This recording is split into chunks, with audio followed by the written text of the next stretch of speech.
نحمده ونصلي على رسوله الكريم اما بعد بسم الله الرحمن الرحيم اللهم صل على محمد وعلى آل محمد وبارك وسلم رب اشرح لي صدري ويسر لي امري واحلل عقدة من لساني يفقهوا قولي واجعل لي وزيرا من اهلي آمین یا رب العالمین۔ ناظرین کرام السلام علیکم ورحمۃ اللہ وبرکاتہ، اور آپ ملاحظہ فرما رہے ہیں ہمارے پروگرام دورہ ترجمہ قرآن سورۃ النساء کا مطالعہ ہم نے شروع کیا۔ گزشتہ نشست میں اللہ رب العالمین نے محرمات ابدیہ کا ذکر کیا، کن خواتین سے نکاح کبھی بھی نہیں ہو سکتا، اور عارضی طور پر وہ خواتین جو کسی کے نکاح میں ہوں ان سے نکاح نہیں کیا جا سکتا، یہ تفصیلات آئیں۔ ساتھ ہی نکاح کے حوالے سے ترغیب اور تشویق اللہ سبحانہ وتعالی کی طرف سے دلائی گئی، مہر ادا کیے جانے کا معاملہ، عورتوں کے حقوق کا معاملہ، یتیموں کے حقوق کا معاملہ، یہ تفصیلات سورۃ النساء کے مطالعے میں اب تک ہمارے سامنے آئی ہیں۔ آئیے آج کا مطالعہ آگے بڑھاتے ہیں اور سورۃ النساء کی آیت نمبر 27 سے آج کا مطالعہ شروع کرتے ہیں۔ اعوذ باللہ من الشیطان الرجیم، بسم اللہ الرحمن الرحیم۔ واللہ یرید ان یتوب علیکم، اور اللہ سبحانہ وتعالی چاہتا ہے کہ وہ تم پر نظر کرم فرمائے۔ نکاح کا حکم اس نے عطا کیا، عفت و پاک دامنی والی زندگی اختیار کرنے کی تعلیم عطا فرمائی، زنا کے راستے کو بند کر دیا گیا، بے حیائی، فحاشی اور یانی سے روکا گیا۔ یہ اللہ تعالیٰ کی طرف سے نظر کرم ہی تو ہے کہ بندوں کے لیے اتنے خوبصورت احکامات اس نے عطا فرمائے۔ وَيُرِيدُ الَّذِينَ يَتَّبِعُونَ الشَّهَوَاتِ أَن تَمِيلُوا مَيْلًا عَظِيمًا، اور جو لوگ خواہشات نفس کی پیروی کرتے ہیں وہ تو چاہتے ہیں کہ تم لوگ ہدایت کے راستے سے بہت زیادہ دور چلے جاؤ، پھر جاؤ۔ اللہ اکبر۔ دنیا پرستوں کا معاملہ کیا ہے؟ وہ عفت و پاک دامنی کو ترجیح نہیں دیتے، وہ خواہشات نفسانی کی پیروی میں لگے ہوئے، ان کو بے پردگی کے معاملات میں، فحاشی اور یانی کے معاملات میں، نکاح کے بندھن کے برعکس معاملات میں لطف آتا ہے، معاذ اللہ ثم معاذ اللہ۔ نتیجہ کیا ہے؟ آج دنیا کے اندر جہاں جہاں نکاح کا بندھن توڑا جا رہا ہے اور آزادی کے نعرے لگائے جا رہے ہیں، وہاں معاشرے گندگی کا ڈھیر بن چکے ہیں، فیملی سسٹم برباد ہو چکا ہے، بڑھاپے کے اندر ماں باپ اولڈ ہاؤسز کے اندر پڑے سڑ رہے ہوتے ہیں، اور نکاح کے بندھن کو جب چھوڑا گیا تو نفسیاتی امراض بھی بڑھتے چلے گئے۔ اللہ چاہتا ہے نظر کرم فرمائے، اور جو دنیا پرست ہیں، خواہشات کے غلام ہیں، وہ چاہتے ہیں کہ تم ہدایت کے راستے سے دور ہو جاؤ۔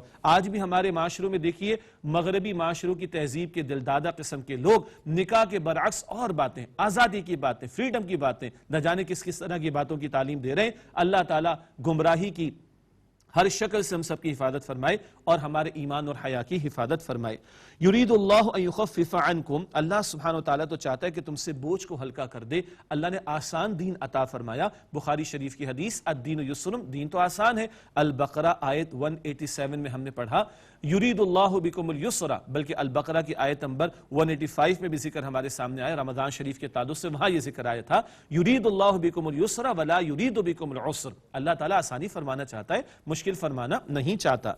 وَخُلِقَ الْإِنسَانُ ضَعِيفًا، اور انسان تو کمزور پیدا کیا گیا ہے، بہت ہی کمزور ہے انسان، ذرا سا مشقت کا معاملہ جائے پریشان ہو جاتا ہے۔ تو خالق کائنات جو ہمارا خالق ہے وہ ہم سے خوب واقف ہے، ہم کس قدر کسی ذمہ داری کا بوجھ اٹھا سکتے اتنا ہی اس نے ہم پر ڈالا۔ لا یکلف اللہ نفسا الا وسعها، البقرہ آیت 286۔ اللہ تعالیٰ کسی نفس پر اس کی کیپیسٹی سے زیادہ اور اس کی وسعت سے زیادہ ذمہ داری کا بوجھ نہیں ڈالتا۔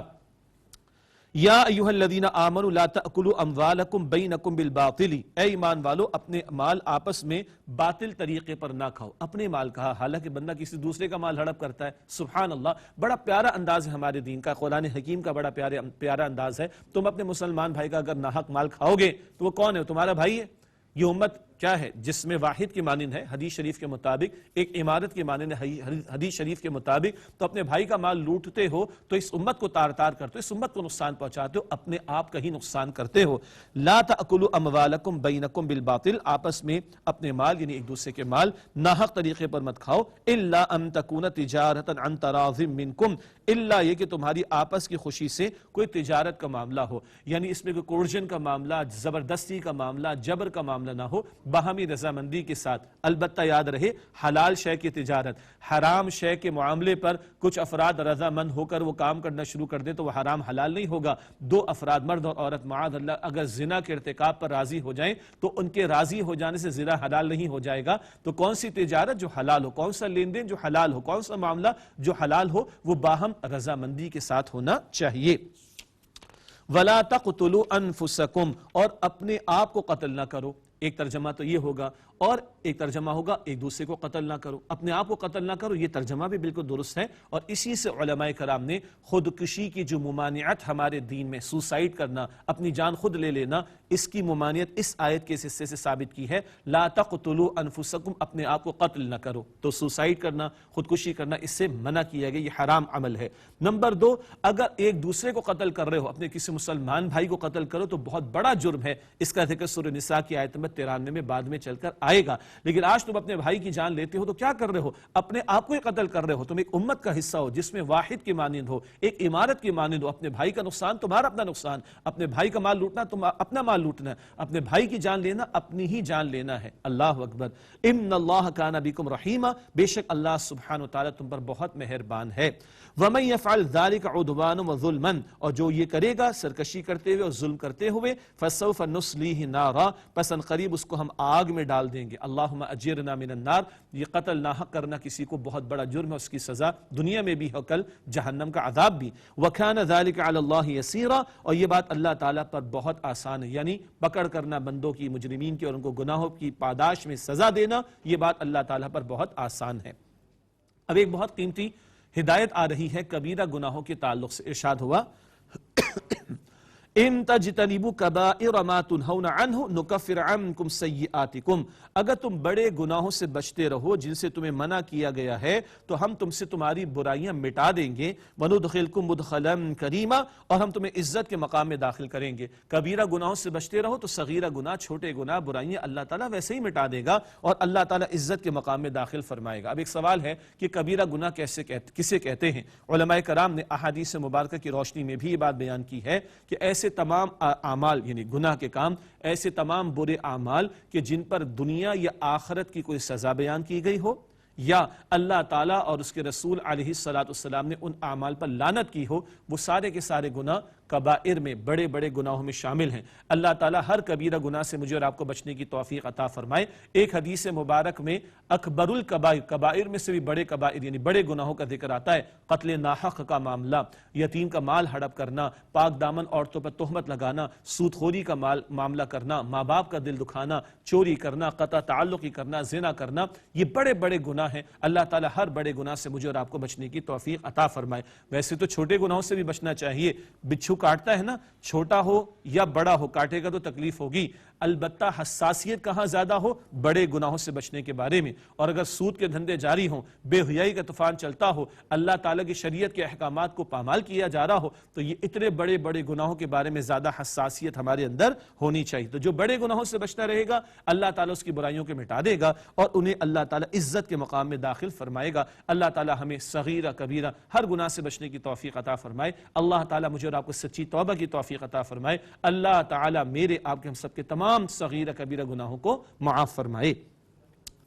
اب خاندانی زندگی کے بارے میں، شوہر بیوی کے تعلق سے، وراثت کے تعلق سے، گھر کا نظام چلانے کے حوالے سے، زوجین کے درمیان ناچاقی کا معاملہ آ جائے اس کو سلجھانے کے معاملے سے تعلق سے کچھ ہدایات آ رہی ہیں۔ وَلَا تَتَمَنَّوْا مَا فَضَّلَ اللَّهُ بِهِ بَعْضَكُمْ عَلَى بَعْضٍ، اور آرزو نہ کرو اس کی جو اللہ نے تم میں سے بعض کو بعض پر فضیلت عطا فرمائی ہے۔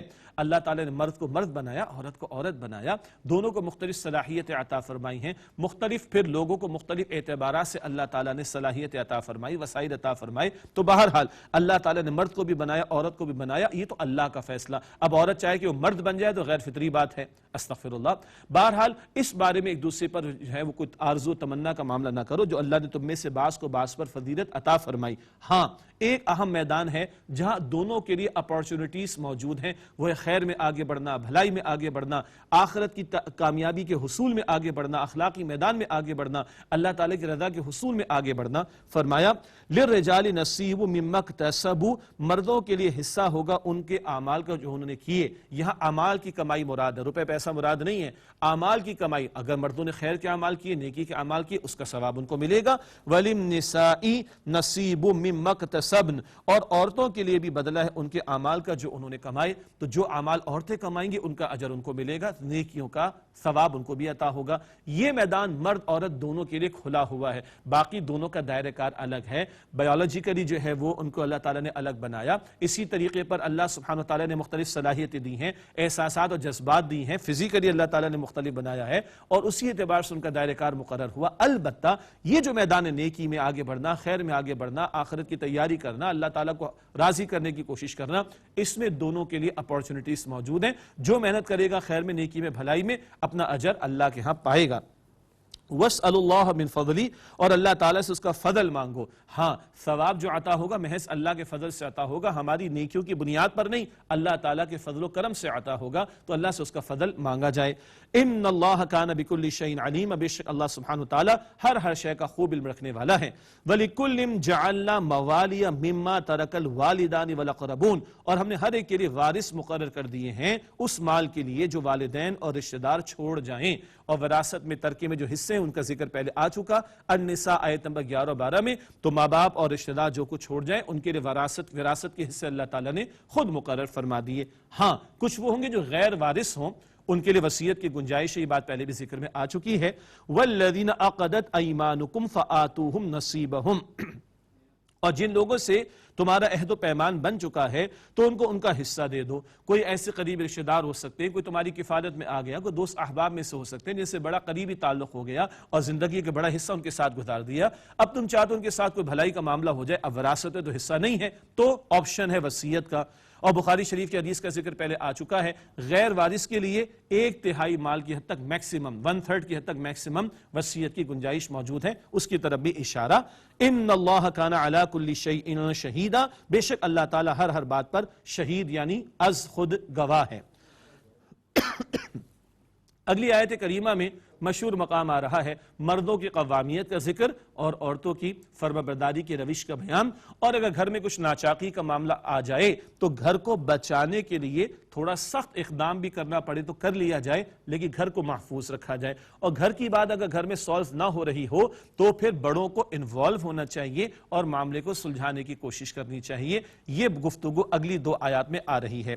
الرجال قوامون علی النساء، مرد عورتوں پر قوام ہیں۔ قوام کا ایک ترجمہ حاکم بھی ہے اور ذمہ دار اور ان کے اوپر نگران بھی ہیں، یہ سارے ترجمے اپنی جگہ درست ہیں۔ مرد کو مرد ہونے کے ناطے اللہ تعالیٰ نے ایک فضیلت تو دی ہے، کس معنی میں؟ انتظامی اعتبار سے گھر کا سربراہ مرد کو بنایا گیا ہے۔ بما فضل اللہ بعضهم علی بعض، اس لیے کہ اللہ تعالیٰ نے ایک کو دوسرے پر فضیلت عطا فرمائی۔ وبما انفقوا من اموالهم، اور اس لیے کہ انہوں نے اپنے مال خرچ کیے۔ یہ ساری کفالت کی ذمہ داری مرد پر ہے۔ نکاح کی حاجت مرد کی بھی ہے، عورت کی بھی ہے، لیکن نکاح کے موقع پر مہر ادا کرنا شوہر کی ذمہ داری، ولیمے کا ایک ہی دعوت کا اہتمام وہ بھی شوہر کی ذمہ داری، حتیٰ کہ چھواروں کی تقسیم ہوتی ہے وہ بھی شوہر کی ذمہ داری، اپنی بیوی کو گھر فراہم کرنا، رہنے کے لیے جگہ فراہم کرنا، اس کے نان نفقے کی ذمہ داری پوری کرنا شوہر کی ذمہ داری۔ کل اللہ اولاد عطا فرما دے، اولاد دونوں کی کفالت کی ذمہ داری کس پر ہے؟ شوہر پر ہے۔ یہ ہے جو اللہ تعالیٰ نے گھر کا سربراہ مرد کو بنایا۔ دنیا کا کوئی بھی ادارہ لے لیں، وہاں بہت سارے لوگ ہوں گے، ٹاپ پر اتھارٹی ایک کے پاس ہوگی۔ ایک کمپنی میں ڈائریکٹرز بہت سارے ہوں گے، مینیجنگ ڈائریکٹر ہمیشہ ایک ہوگا۔ ایک ملک میں وزراء بہت سارے ہوں گے، وزیر اعظم ہمیشہ ایک ہوگا، تبھی نظام اسموتھلی چل سکے گا۔ اس انتظامی اعتبار سے مرد کو اللہ تعالیٰ نے ایک درجہ اوپر دیا، لیکن اس قوامیت کا تقاضا کیا ہے؟ سبحان اللہ، حدیث شریف میں آتا ہے سید القوم خادمہم، قوم کا جو سردار ہوتا ہے وہ قوم کا خادم ہوتا ہے۔ تو اگر مرد کو قوام بنایا تو کفالت کی ذمہ داری اس کو عطا کی گئی ہے۔ ہاں بیویاں جو نیک ہوتی ہیں، اللہ کی نگاہوں میں نیک بیویاں کون ہیں؟ آج تو دنیا پتہ نہیں کس طرح کی چلن کی باتیں، میری مرضی اور آزادی اور فریڈم کے جو ہے پر فریب نعرے، اور نتیجہ کیا ہے؟ زندگیاں برباد اور گھروں کے سسٹم برباد ہو رہے۔ ان کی ہم بات نہیں کر رہے، اللہ رب العالمین کے کلام کی بات ہو رہی ہے۔ اللہ کے نزدیک نیک بیویاں کون ہیں؟ فالصالحات قانتات حافظات للغیب بما حفظ اللہ، پس جو نیک بیویاں ہیں وہ فرما برداری کرنے والیاں ہیں اور اللہ تعالیٰ کی عطا کردہ حفاظت کی سبب پیچھے غیب میں رہتے ہوئے پیٹ پیچھے حفاظت کرنے والیاں ہیں۔ نیک بیویاں کون ہیں؟ جو اپنے شوہروں کی فرما برداری کرنے والیاں ہوں اور اطاعت گزار ہوں اور ان کے گھر مال، بستر اور اولاد کی حفاظت کرنے والیاں ہوں کہ حفاظت کے تعلق سے یہ ذمہ داری اللہ تعالیٰ کی طرف سے ان پر ڈالی گئی۔ اللہ کے پیارے رسول صلی اللہ علیہ وسلم نے ارشاد فرمایا ہے جامع ترمذی شریف کی روایت میں، جس بیوی سے اس کا شوہر راضی ہو جائے اللہ تعالیٰ اس بیوی کو اختیار دے گا کل قیامت کے دن کہ جنت کے جس دروازے سے چاہے داخل ہو جائے۔ ایک بیوی کی جنت کو اس کے شوہر کی فرمانبرداری کے ساتھ جوڑ دیا گیا ہے۔ ایک بیوی کا شوہر اس سے راضی ہو جائے، وہ اس کی فرمانبردار تابعدار ہے، اس عورت کے لیے جنت کا اعلان، اور جنت کے جس دروازے سے چاہے گی وہ داخل ہو جائے گی۔ ذہن میں رکھیے اللہ تعالیٰ گھروں کو جوڑے رکھنا چاہتا ہے، گھروں کی مضبوطی چاہتا ہے۔ اس تعلق سے ان احکامات کو سامنے رکھیں تو یہ خالق کائنات نے جو خوبصورت نظام ہمیں عطا فرمایا اور مرد اور عورت کا جو دائرہ کار متعین فرمایا وہی ہمارے لیے بہترین ہے۔ ہاں کبھی گھر کے اندر ناچاقی کا معاملہ آ سکتا ہے، کبھی گھر کے اندر کوئی سرکشی کی کیفیت آ سکتی ہے، تو اس کو سلجھانے کا ایک طریقہ بتایا جا رہا ہے، اور بڑا مقصد سامنے رہے گھروں کو ٹوٹنے سے بچایا جانا۔ آج تو گھر برباد ہو رہے اور کچھ جگہ تو گھر بن ہی نہیں رہے، تو نفسیاتی امراض بڑھتے چلے جا رہے، ان نیچرل قسم کی لائف جو ہے وہ گزاری جا رہی ہے، اور زنا کے کیسے کیسے راستے کھل چکے، اللہ تعالیٰ کی پناہ۔ لیکن گھروں کو بچانا ہے تو کبھی کڑوا گھوٹ بھی پینا پڑتا ہے کسی بڑے مقصد کے حصول کے لیے۔ فرمایا واللاتی تخافون نشوزہن، اور تمہیں ڈر ہو جن عورتوں کی طرف سے سرکشی کا، فعیذوہن، تو انہیں سمجھاؤ۔ سرکشی سے مراد کیا ہے کہ کہیں مرد کی اتھارٹی کو چیلنج کرنے کا معاملہ آ جائے اور گھر کا نظام برباد ہونے لگے۔ چھوٹی موٹی ناچاقی نہیں، مرچیں کم ہوگی نمک زیادہ ہو گیا، اس پر نہیں، گھر کا سسٹم ڈسٹرب ہو جائے گا، نظام ڈسٹرب ہو جائے گا، فیملی سٹیک پر آ جائے گی، گھر برباد ہو جائے گا، اور وہ مرد کے مقابلے میں سینہ تان کر کھڑے ہونے کا معاملہ اگر آ رہا ہے، ایسی سرکشی کہ گھر کا معاملہ سٹیک پر آ جائے، تو اب گھر کو بچانا تو ہے نا۔ بچانے کے لیے 3 سٹیپ بتائے جا رہے ہیں۔ نمبر 1 فعیذوہن، بس ان کو سمجھاؤ، واعظ ہے، نصیحت ہے، عمدہ انداز سے کلام کرنا ہے، نمبر 1۔ نمبر 2 وہجروہن فی المضاجع، اور انہیں خوابگاہوں میں تنہا چھوڑ دو۔ گھر میں رہو، ذرا علیحدگی اختیار کر لو، علیحدگی سے مراد ان کے ساتھ مت سو، تاکہ اپنی ناراضگی کا اظہار کرو، تاکہ احساس ہو۔ نمبر 3 وضربوہن، اور ان کو مارو۔ جیسے ہی اس آیت کا یہ ترجمہ سامنے آتا ہے، پتہ نہیں کچھ لوگوں کو کیا کچھ ہو جاتا ہے، استغفر اللہ کا کلام ہے۔ ہاں کوئی کامنٹ دینے سے پہلے ذرا سوچ لینا چاہیے، کچھ لوگوں کو نہ جانے کہاں تک باتیں لوگ لے جاتے ہیں۔ وَضْرِبُوهُنَّ، اور ان کو مارو۔ کیسا مارو؟ اللہ کے رسول سے پوچھتے ہیں صلی اللہ علیہ وسلم، حضور نے کسی زوجہ محترمہ میں کبھی ہاتھ نہیں اٹھایا، بات ہی ختم۔ اب آئیے صحابہ کرام سے پوچھتے ہیں، عبداللہ بن عباس رضی اللہ تعالیٰ نے ایک مسواک کی ڈنڈی دکھائی، کہا یہ کیا ہوتی ہے؟ مسواک کی ڈنڈی لکڑی کیا ہوگی؟ بس ختم ہوگی بات، بس ذرا سا احساس دلایا جائے، سختی کا معاملہ کیا جائے۔ اور اللہ کے پیارے رسول علیہ السلام فرمایا کہ چہرے پہ نہ مارنا۔ اللہ کے پیارے رسول علیہ السلام فرمایا کہ ایسی مار نہ ہو کہ جس سے ضرب کا نشان آئے۔ تو کچھ بھی نہیں بھائی، سختی کرنی ہے۔ آج دنیا کے اندر جو عشق و محبت کی داستانیں ہیں ان میں تو قتل و غارت گری تک کا معاملہ ہو جاتا، لاشیں جو ہے وہ ڈھیر پہ پڑی ہوتی ہیں کچرے کے۔ معاف کیجئے گا ذرا میری سختی کو، ہاں وہ تو بربادی ہے نا۔ یہاں گھر بچانے کے لیے اگر تھوڑی سختی کا کبھی پوائنٹ آف نو ریٹرن تک معاملہ جا رہا ہو، اگر یہ سختی کر کے گھر بچ جاتا ہے تو سبحان اللہ، یہ کڑوا گھوٹ پی لے، جو ہے وہ کڑواہٹ میں شفا بھی تو ہوا کرتی کہا جاتا ہے نا۔ لیکن یہ کب ہے؟ کبھی اس طرح کا معاملہ سرکشی کا آ جائے اور ان اسٹیپ سے گزار کر معاملے کو سلجھانے کی کوشش کی جا رہی ہو، تو شاید کبھی کسی معاشرے کے کسی گھرانے کے اندر اس طرح کے اسٹیپ لینے کی ضرورت پیش آ جائے۔ یہ کب ہو رہا ہے؟ جب گھر اسٹیک پر آ رہا ہو۔ بٹ انڈر نارمل سرکمسٹانسز کیا ہے؟ آیت نمبر 19 میں پڑھا، بھلا سلوک کرنے کا معاملہ کرو۔ ہاں کبھی شوہر کی طرف سے بے رغبتی وغیرہ کا معاملہ ہو تو اسی صورت میں آگے چل کر ہم پڑھیں گے کہ بیوی کو کیا تجویز کیا گیا ہے اللہ سبحانہ وتعالی کی طرف سے، وہ بات بعد میں آئے گی انشاءاللہ۔ فَإِنْ أَطَعْنَكُمْ فَلَا تَبْغُوا عَلَيْهِنَّ سَبِيلًا، پھر اگر وہ تمہارا کہا مان لیں تو ان پر الزام کی کوئی راہ تلاش نہ کرو۔ تم نے تھوڑی سختی کی، بات سمجھ میں آ گئی، گھر بچ گیا، بس معاملہ ختم کرو، رفع دفع کرو، معاملہ کو اچھے انداز سے آگے لے جانے کی کوشش کرو۔ ان اللہ کان علیٰ کبیرا، بے شک اللہ تعالیٰ سب سے اعلیٰ اور بلند، سب سے بڑا ہے۔ مردوں کو اچھی طرح سننا چاہیے۔ مرد کہتے ہیں جی ہم بڑے ہیں، اچھا اللہ نے تمہیں بڑا بنایا تو بڑا پن اس کا ثبوت بھی تو پیش کرو، اور یاد رکھو سب سے بڑا کون ہے؟ اللہ سبحانہ وتعالی۔ مردوں نے اللہ کو جواب دینا، عورتوں نے بھی دینا ہے۔ مرد اگر سمجھتے میں بڑا ہوں تو میں اپنے بڑے ہونے کا کچھ اختیار استعمال کر لوں، تو یاد رکھنا بھائی سب سے بڑا اللہ سبحانہ وتعالی، اختیار ضرور استعمال کرو، مگر مس یوز کرو گے، ظلم کرو گے، زیادتی کرو گے تو اللہ تعالیٰ سب سے بڑا ہے، اس کو جواب دینا ہے۔ اللہ اکبر۔ یہ تو گھر کا معاملہ گھر میں ہوا، آج تو گھر کے معاملے اسمارٹ فون پر آ جاتے ہیں، انٹرنیٹ پر آ جاتے ہیں، پوری دنیا میں آ جاتے ہیں۔ یہ بدتمیزی کی بات ہے۔ بغیرتی کی بات ہے کہ گھروں کے معاملات کو پوری دنیا کے چوک چوراہوں پر لا کر جو ہے وہ ہم ڈسکس کرنے کی کوشش کریں. ابھی تک گھر کی بات کو گھر میں سیٹل کرانے کی کوشش کی گئی, اس کی توجہ دلائی گئی. اگر گھر کا معاملہ گھر میں سیٹل نہیں ہوتا تو محلے کے اندر چوراہے پہ لا کے سالو کروائیں گے. انا للہ و انا الیہ راجعون. قرآن پڑھیں بھائی, قرآن پڑھیں. اللہ تعالیٰ کیا فرما رہا ہے قرآن پاک میں, وَإِنْ خِفْتُمْ شِقَاقَ بَيْنِهِمَا فَبَعَثُوا حَكَمًا مِّنْ أَهْلِهِ وَحَكَمًا مِّنْ أَهْلِهَا. اور اگر تم اندیشہ کرو ان دونوں کے درمیان ناچاقی کا, تو مقرر کرو ایک منصف فیصلہ کرنے والا مرد کے خاندان سے اور ایک منصف فیصلہ کرنے والا عورت کے خاندان سے. اب بڑوں کو انوالو کرو, ہاں کورٹ کچہری کی بات نہ کرو, محلے کے چوراہے کی بات نہ کرو, فلاں جماعتوں کے لوگوں کو بلانے کی بات نہ کرو. ایک خاندان کا بڑا مرد کے خاندان سے, ایک بڑا عورت کے خاندان سے بیٹھیں اور سمجھانے کی, واعظ کی, نصیحت کی, پیچ اپ کرانے کی کوشش کریں. ان یریدا اصلاح یوفق اللہ بینہما. اگر وہ دونوں صلح کرانا چاہیں گے تو اللہ تعالیٰ ان دونوں کے درمیان موافقت پیدا کر دے گا. یہ دو بڑے جو ہیں ان میں نیک نیتی ہوگی, اللہ تعالیٰ شوہر بیوی میں موافقت پیدا کر دے گا. ایک اور ترجمہ بھی ممکن ہے, یہ شوہر اور بیوی اگر یہ موافقت چاہیں گے تو اللہ تعالیٰ موافقت پیدا کر دے گا. یہ صلح کرنا چاہیں گے تو اللہ صلح کروا دے گا, موافقت پیدا کر دے گا. ہوتا ہے نا اگر بچے بھی لڑ پڑتے تو میں نہیں مان رہا تو تیسرا کے منوا لیتا ہے, ایسا ہی ہے نا. تو اگر ان کے اندر نیک نیتی ہوگی شوہر بیوی کے اندر, تو یہ آنے والے جو صلح کرانے کے لیے بیٹھیں گے تو اللہ تعالیٰ موافقت پیدا کر دے گا. یہ اللہ پاک کا کلام ہے. یہ آسمان و زمین کی باتیں بھی کرتا ہے, کائنات کی وسعتوں کی بھی باتیں کرتا ہے, یہ آخرت کی بھی باتیں کرتا ہے, یہ نظام کی بھی باتیں کرتا ہے, یہ گھر کی بھی باتیں کرتا ہے. شوہر بیوی گھر کے معاملات کے لیے بھی رہنمائی عطا فرماتا ہے. کس قدر پیارا خوبصورت جامع کامل دین ہے جس کے آپ ہم ماننے والے ہیں. ان اللہ کان علیما خبیرا. بے شک اللہ سبحانہ وتعالی خوب علم رکھنے والا, خوب خبر رکھنے والا. سب معلوم ہے اللہ کو تمہارے رویے گھروں کے اندر کیسے اور کیا ہیں. اس کے بعد کی آیت بہت پیاری ہے معاشرتی ہدایات کے حوالے سے. ایسی ہدایات کچھ البقرہ 83 میں بھی آئی تھی, اب یہاں آ رہی ہیں. حقوق اللہ کا بیان بھی, حقوق العباد کا ذکر بھی.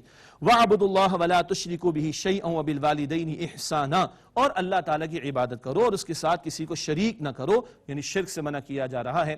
اور وَبِالْوَالِدَيْنِ إِحْسَانًا, اور ماں باپ کے ساتھ حسن سلوک کرو. ماں باپ کے تعلق سے تفصیلی گفتگو سورہ بنی اسرائیل آیت 23, 24 اور 25 میں انشاءاللہ 15ویں پارے میں ہمارے سامنے آئے گی. وَبِذِي الْقُرْبَى وَالْيَتَامَى وَالْمَسَاكِينِ. اور رشتہ داروں کے ساتھ اور یتیموں کے ساتھ اور محتاجوں کے ساتھ بھلا سلوک کرو. اب پڑوسیوں کا بیان, اور 3 قسم کے پڑوسی بیان ہو رہے ہیں یہاں پر, خوبصورت بات. وَالْجَارِ ذِي الْقُرْبَى وَالْجَارِ الْجُنُبِ وَالصَّاحِبِ بِالْجَنبِ. اور رشتہ دار پڑوسی کے ساتھ اور اجنبی پڑوسی کے ساتھ اور ہم مجلس ساتھ بیٹھنے والے کے ساتھ بھلا سلوک کرو. وہ پڑوسی جو رشتہ دار بھی ہو اس کا دوہرا حق ہو جائے گا, وہ پڑوسی جو اجنبی ہے رشتہ دار پڑوسی کے مقابلے میں اس کا 1 درجہ کم حق ہوگا. حدیث شریف میں آتا ہے مسلمان پڑوسی کا حق زیادہ ہے, کافر پڑوسی کا حق مسلمان پڑوسی سے کم ہے. یہاں ایک اور پڑوسی آ گیا, وَالصَّاحِبِ بِالْجَنبِ. پہلو کا ساتھی, ساتھ بیٹھنے والا. ایک بس کے مسافر, گاڑی کے مسافر, ٹرین کے مسافر, جہاز کے مسافر, یہ بھی ہو سکتے ہیں. ایک فیکٹری میں کام کرنے والے, ایک مسجد کے نمازی, ایک استاد کے شاگرد, کہیں بھی ساتھ بیٹھ گئے. اللہ کہتا ہے یہ بھی تمہارے لیے پڑوس ہے, ان کا بھی حق ادا کرو. کیا پیارا دین ہے. مستقل تعلق والوں کے لیے بھی اور مختصر تعلق والوں کے لیے بھی, یا مختصر وقت کے لیے تعلق والوں کے لیے بھی رہنمائی عطا ہو رہی ہے. وَابْنِ السَّبِيلِ وَمَا مَلَكَتْ أَيْمَانُكُمْ. اور مسافر سے بھی حسن سلوک کرو, اور جو تمہاری ملکیت میں ہے غلام اور کنیز ان کے ساتھ بھی بھلا سلوک کرو. ان اللہ لا يحب من كان مختالا فخورا. بے شک اللہ تعالیٰ پسند نہیں کرتا اسے جو اترانے والا اور بڑائیاں مارنے والا ہو. تکبر اللہ تعالیٰ کو بالکل پسند نہیں ہے. کون ہے اس طرح کے تکبر کرنے والے؟ آگے ذکر ہوا, الذین یبخلون ویأمرون الناس بالبخل. وہ لوگ جو خود بخل کرتے ہیں, کنجوسی, اور دوسروں کو بھی بخل یعنی کنجوسی سکھاتے ہیں. کیوں؟ دوسرے خرچ کریں گے تو ان پر بات آئے گی تم خرچ کیوں نہیں کر رہے, تو خود بھی خرچ نہیں کرتے, دوسروں کو بھی روکنے کی کوشش کرتے ہیں. وَيَكْتُمُونَ مَا آتَاهُمُ اللَّهُ مِنْ فَضْلِهِ. اور اسے چھپاتے ہیں جو اللہ تعالیٰ نے انہیں اپنے فضل سے عطا فرمایا. اتنے دنیا پرست یہ مال کے دیوانے ہیں اور جمع کرنے کے اندر اس قدر مگن ہیں, اپنے اوپر بھی خرچ نہیں کرتے, حیثیت سے گر کر شاید زندگی گزار رہے ہوں, اپنے متعلقین پر بھی خرچ نہیں کرتے. یہ بھی غلط تصور ہے. اللہ نے نعمت عطا فرمائی, بندہ فائدہ اٹھائے, اللہ کا شکر ادا کرے اور راہ خدا میں بھی اس کو خرچ کرے. وَأَعْتَدْنَا لِلْكَافِرِينَ عَذَابًا مُهِينًا. اور ہم نے کافروں کے لیے ذلت والا عذاب تیار کر رکھا ہے. اللہ تعالیٰ عذاب کی ہر شکل سے بچائے, اور اللہ بخل و کنجوسی سے بچائے, اور اللہ اپنی نعمتوں کا شکرانہ ادا کرنے اور اللہ تعالیٰ اپنی راہ میں ہمیں خرچ کرنے کی توفیق عطا فرمائے. آئیے اختتام پر مختصر دعا کر لیتے ہیں. بسم اللہ الرحمن الرحیم. اللہم صلی علی محمد وعلی آل محمد وبارک وسلم۔ یا اللہ ہم سب کی، ہمارے ماں باپ کی، ہمارے گھر والوں کی اور تمام مسلمانوں کی مغفرت فرما۔ اے اللہ قرآن پاک کے ذریعے ہم پر رحم فرما۔ اے اللہ ہمارے صغیرہ کبیرہ تمام گناہوں کو بخش دے۔ اے اللہ ہمیں سچی اور پکی توبہ کی توفیق دے، شیطان کے حملوں سے بچا۔ یا اللہ نبی اکرم صلی اللہ علیہ وسلم کی کامل اطاعت کی توفیق عطا فرما۔ اے اللہ ہم سب کو جہنم سے محفوظ فرما۔ اے اللہ ہم سب کو جنت الفردوس عطا فرما۔ اے اللہ ہم سب سے راضی ہو جا۔ اے اللہ ہم سب سے راضی ہو جا۔ اے اللہ ہم سب سے راضی ہو جا۔ وصلی اللہ علی النبی الکریم وعلی آلہ واصحابہ اجمعین، آمین برحمتک یا ارحم